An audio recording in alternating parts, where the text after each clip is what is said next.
Hello students, तो today we are going to start the factorization method. Factorization method जिसे हम middle term plating method भी कहते हैं, ठीक है, जो हम क्वाड्रेटिक इक्वेशंस के ऊपर अप्लाई करेंगे. ठीक है, क्वाड्रेटिक इक्वेशंस कौन सी होती है? क्वाड्रेटिक इक्वेशन जिसकी डिग्री 2 होती है. पॉलिनोमियल में हम पढ़ चुके हैं, अगर कोई भी जिसकी डिग्री 2 हो वो इक्वेशन, उसे हम quadratic equation. Only x square, this is also quadratic equation. X square minus 15, this is also quadratic equation.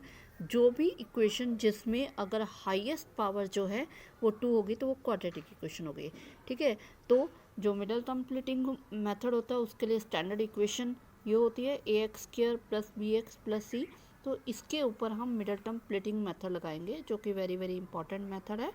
ठीक है, तो स्टार्ट करते हैं.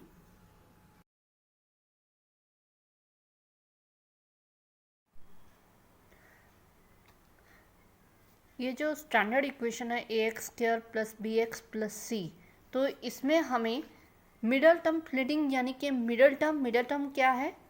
पी. इसे हमें ऐसे दो पार्ट्स में बांटना होता है, ऐसे दो पार्ट्स में स्प्लिट करना होता है कि जिनको मल्टीप्लाई करके ए सी आए. यानी कि हमें ऐसे दो पार्ट करने होते हैं जिनकी जो प्रोडक्ट है वो ए सी आए और एडिशन या सब्ट्रैक्शन करके बी आए. ठीक है, हमें बी को मिडल टर्म को ऐसे दो पार्ट में बांटना होता है. उसके बाद हम उसे कॉमन लेके सॉल्व करेंगे. तो इसे हम कुछ एग्जाम्पल से समझेंगे. मैंने ये फर्स्ट एग्जाम्पल ली है, इसमें x square plus 7x plus 12. अब हमारे पास एक्स स्क्वायर का कोफिशिएंट यानी कि ए हमारे पास है 1, बी है 7 और सी है 12. तो हम पहले ए सी फाइंड कर लेते हैं. 1 इंटू 12 यानी कि 12, यानी कि प्रोडक्ट करके 12 आना चाहिए और प्लस माइनस करके 7 आना चाहिए. हमें ऐसे दो फैक्टर चाहिए. तो 3 plus 4 equal to 7 and 3 into 4 equal to 12. ये हमारे पास वैल्यूज़ आ गई. तो अब हम ये जो मिडिल टर्म है इसे इन दोनों में स्प्लिट कर देंगे, बांट देंगे. बाकी टर्म्स को हमें कोई चेंज नहीं करना है, एज इट इज़ नीचे उतारना है. X square as it is आ गया, प्लस 7 को हम स्प्लिट करेंगे 4 प्लस 3. ध्यान रखिए, ऑलवेज हमें जो बड़ी रकम है उसे पहले रखना है. इससे क्या होगा कि आपका साइन में कभी मिस्टेक नहीं होगी. इसे ऐसा कोई रूल नहीं है कि आप छोटी रकम को भी पहले रख सकते हैं, लेकिन अगर आप इस चीज़ को ध्यान में रखते हैं तो कभी भी साइन में मिस्टेक नहीं होगी. ठीक है, तो हमने सिर्फ 7 को 4 प्लस 3 लिया है, बाकी सारी वैल्यूज़ को एज इट इज़ हमने लिया है. ठीक है, अब हम इस ब्रैकेट को ओपन करते हैं, क्योंकि यहाँ पे सारे साइन प्लस में हैं तो सारा प्लस में ही आएगा. 4x plus 3x plus 12. अब हमें इन दोनों में से कुछ कॉमन लेना है, इन दोनों में से कुछ कॉमन लेना है. ऑलवेज फर्स्ट टू टर्म में से एक x कॉमन आएगा ही आएगा. उसके अलावा किसी टेबल पे जा रहे हो तो वो भी हम कॉमन लेंगे. यहाँ पे हमारे पास x बच गया है प्लस, और यहाँ पे हमारे पास आ गया 4. अब यहाँ पे हमें जो साइन लेना होता है सेम वही साइन लेना है जो यहाँ पे है. ठीक है, अब ये दोनों 3 के टेबल में जा रहे हैं तो हमने 3 बाहर ले लिया. यहाँ हमारे पास आ गया x. अब यहाँ अगर प्लस है तो यहाँ साइन सेम आएगा, अगर यहाँ माइनस होगा तो साइन ये चेंज हो जाएगा. ठीक है, तो अब 3 के टेबल में जो 12 है 4 पे आ रहा है. इस स्टेप पे आपका जो सम है वो वेरीफाई हो जाएगा, यानी कि चेक हो जाएगा कि यहाँ तक आपने बिल्कुल सही चीज़ की है या कुछ मिस्टेक तो नहीं की. कैसे? अगर आपकी ये जो दो टर्म्स हैं ये दोनों सेम बन रही हैं तो दैट मीन आपका सम बिल्कुल ठीक है. अगर इसमें कोई चेंज आता है, कोई सेम नहीं है, तो यहाँ तक सम करने में आपने कोई मिस्टेक की है. ठीक है, अब आपके पास ये एक टर्म है, ये एक टर्म है. इन दोनों में x प्लस 4 जो है वो कॉमन वैल्यू है, तो इसे हम कॉमन निकाल लेते हैं, क्योंकि दोनों में सेम है तो हमने कॉमन निकाल लिया. अब इस टर्म में हमारे पास जो रिमेनिंग है वो x है, यहाँ पे हमारे पास प्लस 3. तो ये आपके पास इस जो स्टेटमेंट हमने ली थी, जो इक्वेशन हमने ली थी, उसका फैक्टराइजेशन हो गया. मिडल टर्म प्लेटिंग करके हमने फैक्टराइजेशन कर दिया.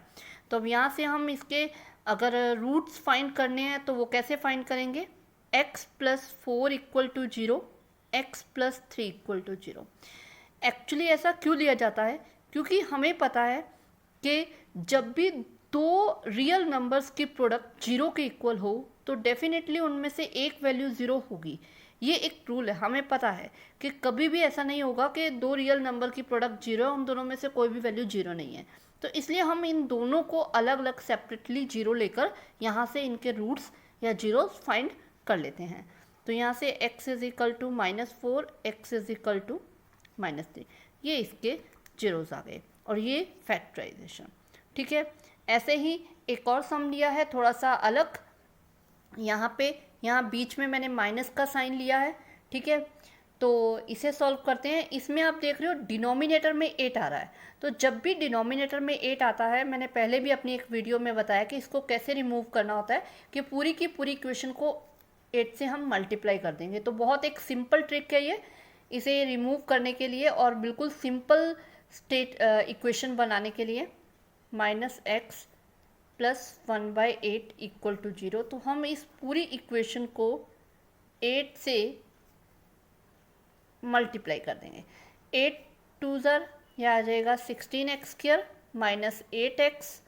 ठीक है, यहाँ 8 से 8 कैंसिल हो जाएगा, ये आ जाएगा +1 इक्वल टू 0। ठीक है, अब हमें यहाँ पे बिल्कुल क्लियर है, प्लस या माइनस करके हमारे पास 8 आना चाहिए और प्रोडक्ट जो है 16 × 1 यानी कि जो प्रोडक्ट है मल्टीप्लाई करके वो हमारे पास 16 आना चाहिए। ठीक है, तो हमारे पास जो दो वैल्यूज़ आ रही हैं वो आ रही हैं 4 + 4 equal to 8 and 4 × 4 equal to 16। तो हमारे पास ये वैल्यूज़ आ रही हैं, तो इसे हम यहाँ पे स्प्लिट कर देते हैं मिडल टर्म को।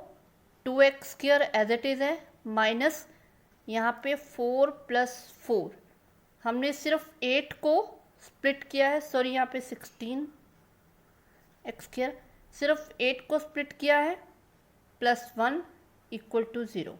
तो अब हम इस ब्रैकेट को ओपन करते हैं, -4x -4x। आप देख रहे हो यहाँ पे क्योंकि अंदर साइन प्लस का था बाहर माइनस का था, तो दोनों के साइन चेंज होके माइनस के आ गए, +1। अब इन दोनों में से एक x तो कॉमन आएगा ही, जैसा कि मैंने पहले बताया है। तो और ये 4 के टेबल में दोनों जा रहे हैं, तो हम एक 4 और इसमें से कॉमन ले लेंगे। यहाँ पे हमारे पास 16 4 के टेबल में आ रहा है, 4 पे 4x माइनस 4x पूरा बाहर आ गया, तो हमारे पास यहाँ पे क्या बच जाएगा, 1। अगर पूरी वैल्यू बाहर आ गई तो हम उसकी जगह 1 ले लेंगे। अब जैसा कि मैंने पहले बताया था, ये साइन सेम टू सेम हमें लेना है। अब इन दोनों में से हमारे पास कोई वैल्यू कॉमन नहीं है, अगर कोई वैल्यू कॉमन नहीं है तो हम क्या लेंगे, 1। लेकिन कॉमन ज़रूर लेना है, ऐसा नहीं करना कि यहाँ पे हम कुछ ना लिखें। कोई वैल्यू कॉमन नहीं है तो 1 ले लेंगे। ठीक है, अब यहाँ पे हमारे पास 4x आ गया, क्योंकि 1 के टेबल में कंप्लीट आ जाएगा। अब यहाँ पे जैसा कि मैंने पहले बताया था कि अगर साइन माइनस का है तो ये साइन हो जाएगा चेंज, ये आ गया माइनस का। अब यहाँ पे आप देख सकते हो ये दोनों वैल्यूज़ हमारे पास बिल्कुल सेम आई हैं, तो हम इन दोनों में से यहाँ तक हमारा सम वेरीफाई हो गया, बिल्कुल ठीक है। तो इस वैल्यू को हम कॉमन निकाल लेंगे। यहाँ हमारे पास 4x रिमेनिंग है और यहाँ है -1, तो ये आ गया 4x - 1 equal to 0, 4x - 1 equal to 0, 4x is equal to 1 and x is equal to 1/4। इसी तरह 4x equal to 1 and x is equal to 1/4। ये हमारे पास इसके जीरोस आ गए। ठीक है, अब हम इसका थर्ड सम मैं उठा रही हूँ। इसमें आप देख रहे हो मैंने यहाँ पे प्लस लिया है और यहाँ माइनस, थोड़ा चेंज करके। आपको सब टाइप के सम जो है यहाँ पे आपको मिल जाएंगे, सॉल्व करने में कोई प्रॉब्लम नहीं आएगी आगे। +x - 132। अब हमारे पास जो प्रोडक्ट है वो 132 आनी चाहिए और मल्टीप्लाई करके, सॉरी प्लस या माइनस करके 1 आना चाहिए। ठीक है, ऐसी दो वैल्यूज़ हमें चाहिए। तो 11 और 12 होता है, 11 × जो 12 है वो 132 होता है, और 12 - 11 जो है वो हमारे पास 1 होता है। तो यहाँ पे हमारे पास x square plus 12 minus 11x minus 132 ये आ गया। ठीक है, तो x square plus 12x minus 11x minus 132, यहाँ पे x कॉमन, x प्लस 12, यहाँ पे माइनस 11 के टेबल में दोनों जा रहे हैं, 11x, यहाँ माइनस का साइन है तो साइन चेंज, प्लस 12, दोनों value same, x plus 12 common आ गया एंड यहाँ आ गया x माइनस 11। ठीक है, तो हमारे पास यहाँ पे जो वैल्यूज़ हैं वो क्या आ जाएंगी, x is equal to minus 12 and plus का 11। तो ये दो वैल्यूज़ आ गई। तो अब हम करते हैं इसका जो फोर्थ सम है इसे सॉल्व करते हैं। तो इसमें देखिए ये आ जाएगा, हमारे पास जो प्रोडक्ट है वो 77 आनी चाहिए और प्लस माइनस करके 4 आना चाहिए। तो ये आ जाएगा x square minus 11 minus 11 minus 4, 11 में से 4 जाए, सॉरी 11 माइनस 7, 11 में से 7 सब्ट्रैक्ट होगा तो 4 आ जाएगा और 11 इंटू 7 77। ठीक है, minus 77 x square minus 11x minus minus plus 7x, sign change हो गए, माइनस 77। तो यहाँ से हम x कॉमन ले लेते हैं, x माइनस 11 प्लस 7 हमारा कॉमन आ जाएगा x माइनस 11। तो x माइनस 11 कॉमन आ गया, यहाँ हमारे पास आ गया x प्लस 7। तो यहाँ पे हमारे पास x की वैल्यू प्लस का 11 और माइनस का 7, ये दोनों इसके जीरोस आ गए। अभी जो हमने ये सारे सम किए हैं इनमें एक प्रॉब्लम आती है, जैसे कि क्या हम इसको एक फ्लो चार्ट से भी समझ सकते हैं जिससे आपको साइन में कभी प्रॉब्लम नहीं आएगी। तो ये एक फ्लो चार्ट है, देखिए इसमें देखिए प्रोडक्ट AC है और सम B होता है। तो देखो अगर प्रोडक्ट आपकी पॉजिटिव आती है, ठीक है, जैसा कि अभी हमने सम्स में किया, जैसा कि अभी हमने ये सम्स के अंदर किया था कि जिनमें प्रोडक्ट पॉजिटिव आती है, ये 4 सम्स हमने किए थे। इसमें आपने देखा कि फर्स्ट सम में प्लस का 12 और सेकंड सम जो था उसमें प्लस का 1, ये हमारी प्रोडक्ट थी। ठीक है, तो यानी कि इनकी जो प्रोडक्ट है वो पॉजिटिव है। जब प्रोडक्ट पॉजिटिव है तो आपका क्या आएगा, एडिशन ऑफ टू नंबर्स की एडिशन होगी। ठीक है, अगर आपकी प्रोडक्ट पॉजिटिव आती है तो जो दो नंबर हम लेंगे उनकी क्या आएगी, एडिशन होगी, सब्ट्रैक्शन नहीं होगी। तो यहाँ पे आपने देखा इस सम में हमारा 12 था, तो यहाँ पे देखिए 3 प्लस 4 और इसमें सेकंड वाले में हमने 4 प्लस 4 लिया था। ठीक है, अब इसी फ्लो चार्ट में जब आपका जो प्रोडक्ट है वो नेगेटिव आती है तो नंबर्स की जो है, तो इसमें जो कि ये देखिए इसकी प्रोडक्ट आ रही है 132 नेगेटिव आ रही है, माइनस की आ रही है।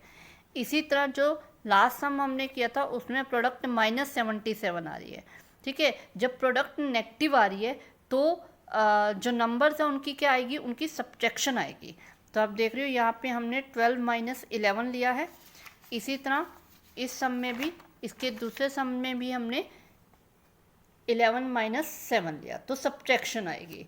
ठीक है, जब आपकी प्रोडक्ट पॉजिटिव है तो एडिशन और नेगेटिव है तो सब्ट्रैक्शन। अगर आपकी प्रोडक्ट पॉजिटिव आती है तो दोनों जो टर्म्स हैं वो positive if the some is positive. अब हमारा आ गया कि अगर जो ये सम है यानी कि ये जो बी है ये हमारा पॉजिटिव होता है तो जो एडिशन के दोनों हैं वो नंबर का जो सम है वो भी पॉजिटिव ही होगा, अगर दोनों का नंबर पॉजिटिव ही आएगा। ठीक है, तो ये जो हमने किया था इसमें आपने देखा इनका सम भी पॉजिटिव था, प्रोडक्ट भी पॉजिटिव, तो एडिशन है, लेकिन दोनों हमारे पास जो वैल्यूज़ हैं वो भी पॉजिटिव ही आई हैं। जब ये दूसरा इसमें आप देख रहे हैं कि इसमें हमारी प्रोडक्ट पॉजिटिव थी, लेकिन जो सम नेगेटिव है तो दोनों जो नंबर्स हैं वो नेगेटिव आए हैं। ठीक है, इसी तरह अगर आपके पास नेगेटिव आती है तो सब्ट्रैक्शन होगा। अब सब्ट्रैक्शन में हायर टर्म पॉजिटिव आएगी अगर सम पॉजिटिव है, और हायर टर्म जो नेगेटिव आएगी अगर सम नेगेटिव है। तो देखिए इसमें हमने जो इसका ये थर्ड सम किया था, इसमें आप देख रहे हो पॉजिटिव आ रहा है, तो इसकी हायर टर्म यानी कि 12 ये पॉजिटिव है। और जब हमने उसमें सेकेंड वाले सम में हमने किया था तो उसमें हमारे पास हायर टर्म यानी कि 11 जो है वो नेगेटिव आ रही है। ठीक है, तो इस तरह से ये अगर आप फ्लो चार्ट कर लेते हो, जैसे कि मैंने आपको बताया था कि अगर आप इस साइन का ध्यान रखोगे और ऑलवेज बड़ी रकम को पहले लोगे तो कभी आपकी साइन की प्रॉब्लम नहीं आएगी, आपको इस फ्लो चार्ट की ज़रूरत नहीं पड़ेगी। लेकिन अगर फ्लो चार्ट से अंडरस्टैंड करना चाहें जिसमें कभी कोई प्रॉब्लम नहीं आएगी, अगर इस फ्लो चार्ट को माइंड में रख लो तो तब भी साइन की कोई मिस्टेक नहीं होगी, जो कि मोस्टली बच्चों की होती है। तो ये फ्लो चार्ट भी उसमें आपका वर्क कर सकता है।